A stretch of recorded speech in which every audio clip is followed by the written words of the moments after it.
Mystery at Blind Frog Ranch. Dust rose in curling wisps as the drilling rig thundered to life.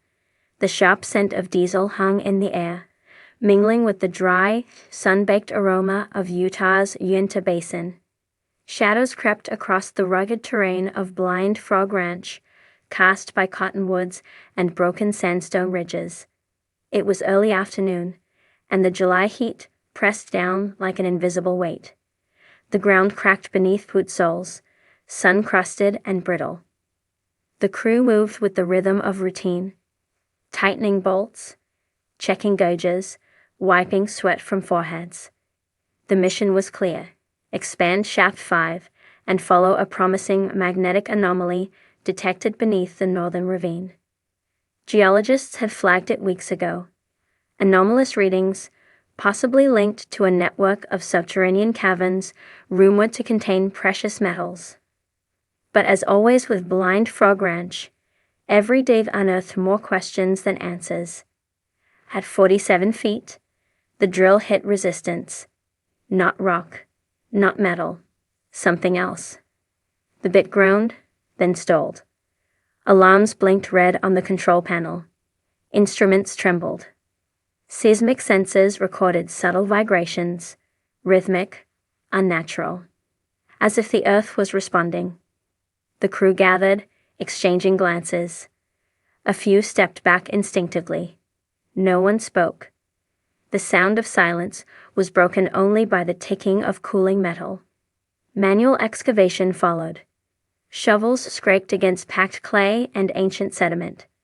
After half an hour, one of the miners uncovered the edge of a large, flat stone plate buried beneath layers of earth. Its surface, smooth and dark, bore a faint sheen like obsidian. Symbols had been etched across it, precise, deliberate, and unlike anything any of them had seen. The petroglyphs spread across the slab in interlocking spirals and geometric designs, some faded, others sharp as if carved yesterday. No known tribal language matched them.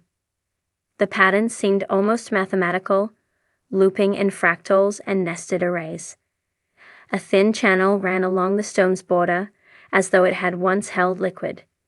Dried residue stained its edges, a reddish-black hue that did not match any natural deposits in the region. The slab was lifted with care, revealing a hollow beneath. A chamber, man-made or otherwise, extended downward into darkness. The air that flowed upward was unnaturally cold, tinged with an iron tang and something else, older than rot, deeper than decay. Cameras were lowered into the void. The live feed showed walls lined with more symbols, arranged in ascending spirals, as if telling a story or guarding a secret. Stalactites hung from the ceiling, glittering with mineral traces. Something metallic caught the light in the far corner, angular, buried in sediment. A geologist identified the mineral as orichalcum, a legendary alloy mentioned in ancient texts. Impossible, yet there it was, reddish gold and humming faintly under ultraviolet. As the team descended, the chamber revealed further anomalies. Stone altars shaped like teardrops, carved from quartz, floor tiles laid in concentric rings, and skeletal remains, elongated, twisted, clearly not human. Not animal either. Carbon dating placed the chamber's creation over 7,000 years ago, predating the ancestral publones. But further testing raised more questions. The isotopic composition of the stones didn't match anything in Utah's known geology. Some stones resembled basalt from Iceland. Others, meteorite fragments from Argentina. The chamber, it seemed, was made from materials gathered across the globe. At the far end of the chamber, behind a curtain of mineral-encrusted vines, was the main wall, the largest petroglyph yet. It depicted a figure, humanoid but towering, with limbs radiating in fractal branches, eyes wide, encircled by concentric rings. From its hands streamed lines of energy or water or both, flowing into a pool below. Surrounding the figure were glyphs resembling constellations, but slightly misaligned, suggesting a star map from a different era, or perhaps a different sky. Above the figure's head was a triangle enclosed within a circle. It pulsed faintly under blacklight. Subtle energy readings came from behind the wall, electromagnetic frequencies outside normal range, undetectable until the wall was exposed. Attempts to breach the wall with tools failed. Stone broke, but reformed hours later. The structure regenerated, slowly, silently, like a living thing. More anomalies followed. Instruments malfunctioned within 30 feet of the chamber. GPS signals scrambled. Batteries drained. Cameras recorded static or showed footage hours into the future. A time glitch, perhaps, or something else entirely. The crew discovered a side tunnel branching west. It led to a second chamber, smaller, flooded, sealed with a heavy limestone cap. When opened, the water inside was crystalline, but viscous, slightly thicker than normal, refracting light like liquid glass. Samples analyzed showed no known bacterial life. DNA strands within sequences, organic but not terrestrial. Above the waterline, carved high on the chamber's dome, was a spiral symbol that matched one found near Pumapunku in Bolivia. A second was identical to markings found in the Dogon caves of Mali. The implications were staggering. Further scans of the area revealed multiple sealed chambers beneath the ranch. Dozens of them, arranged in a pattern mimicking the Orion constellation. Some were empty. Some were inaccessible. Others emitted low-frequency sound vibrations, constant and rhythmic, like a pulse. The media caught wind of the discovery. Speculation surged. Ancient aliens, lost civilizations, Atlantean outposts, secret military installations. Experts dismissed most claims, but even the skeptics struggled to explain the evidence. A linguistic team attempted to decode the glyphs. Progress was slow, but certain patterns emerged. The symbols weren't just decorative. They were instructions, a sequence, a warning, or perhaps a map. Months passed. Strange phenomena continued. Animals avoided the area. Trees near the entrance turned black at the roots but continued to grow. At night, lights flickered beneath the earth, cold, flickering pulses like bioluminescent veins. One night, a motion sensor triggered inside the main chamber. Footage showed a shadow moving, tall, narrow, gliding across the floor. It paused at the glyph wall. The symbol above the triangle glowed. Then the feed cut. When restored, the triangle was gone.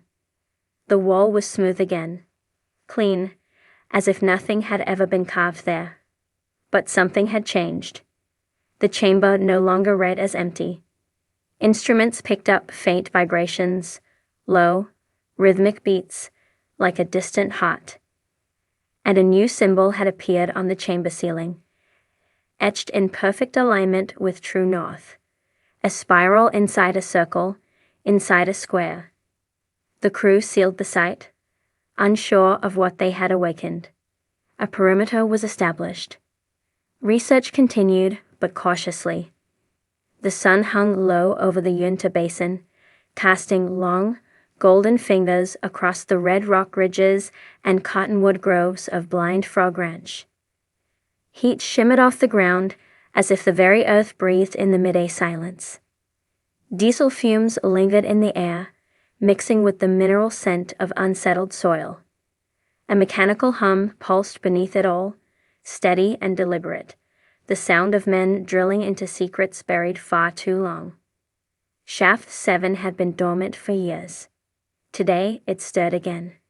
Miners in dust-stained gear moved with a quiet urgency, their boots crunching against fractured gravel. They worked in unspoken rhythm, checking drill angles, running cables, logging magnetic anomalies. Recent subsurface scans had shown irregularities here, something dense yet hollow lying beneath the surface. It wasn't ore. It wasn't natural. The instruments buzzed with possibilities.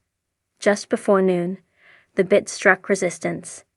The feedback trembled through the metal frame. Sensors lit up.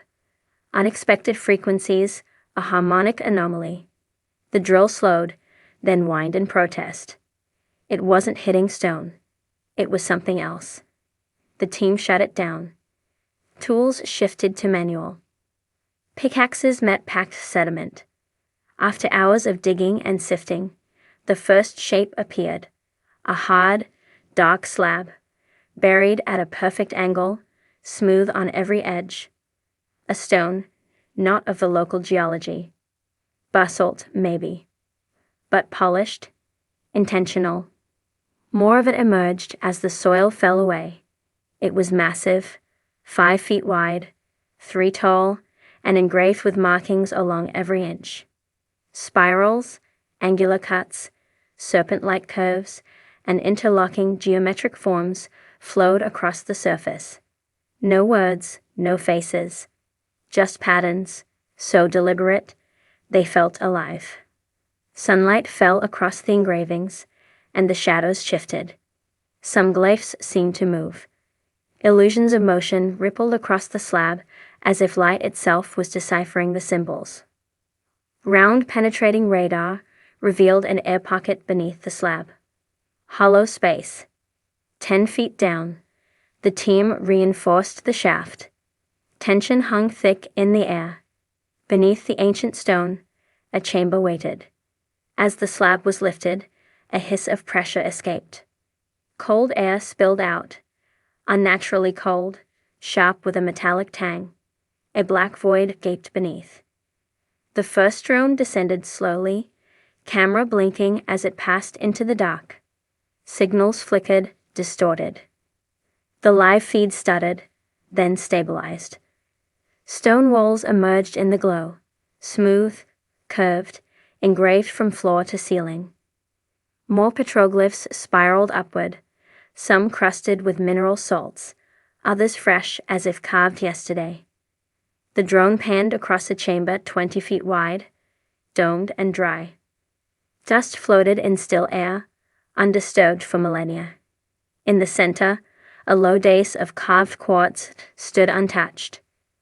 Objects rested on its surface, twisted rods, a bowl of dull metal, and a large crystal slab with symbols etched beneath its surface.